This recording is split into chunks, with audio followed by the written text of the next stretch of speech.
By the way, Uri is the 2006 Young Leader of the Year recipient, and Jeff is the 2012 recipient of the Young Leader of the Year Vision Award. Styles has embraced sustainable development. We're one of the first office developers to do a LEED certified building. I think we did the first one in Sunrise. So we've made the commitment corporately to have all of our office buildings in the future, unless we have a single tenant who doesn't want it or effectively doesn't want to pay for it. We will be pursuing LEED certification on all of our projects. And even if we don't, we incorporate green principles and practices, especially during the construction process. It's just standard. We have specifications that get written into all the subcontractors' contracts.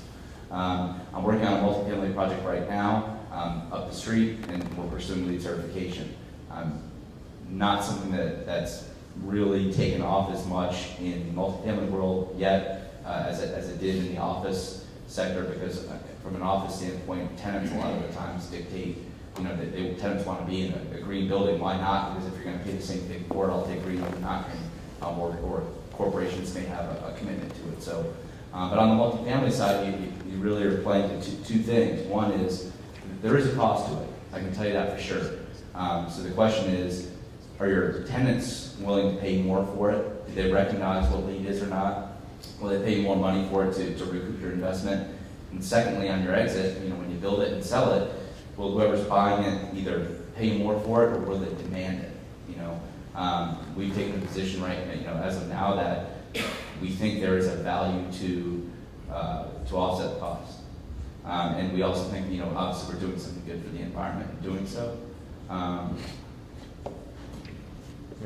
Our company also embraces green principles and green building practices, and our projects typically have one certification or another.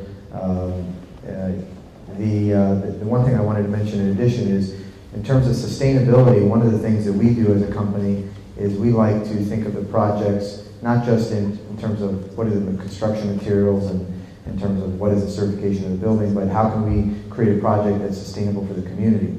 So, for example, in the city of Delray Beach, we're building a project and we've committed to creating a job fair to encourage, actually force our subcontractors to hire in the local community.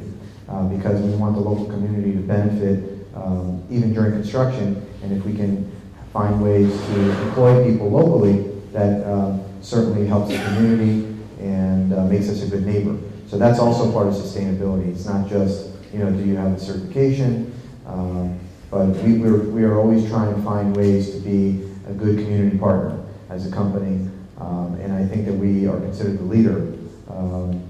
Certainly in the multifamily business, we're one of the leaders in the United States in terms of creating sustainability projects. Thank you, Uri. Okay, this is the last question. Seth? As we all know, building a project takes more than just your own group. You tend to put together an outside team of experts, from engineers to lawyers to lenders, and the list goes on and on. Most of those decisions, from what I've experienced, tend to be at the top stratosphere. And so a lot of those guys are really people that have been in the industry for 25, 30, 35, 40 years. For younger folks trying to get involved and get onto that team, what sort of recommendations would you have to working with groups of the size such as yours? That's a great question. Okay.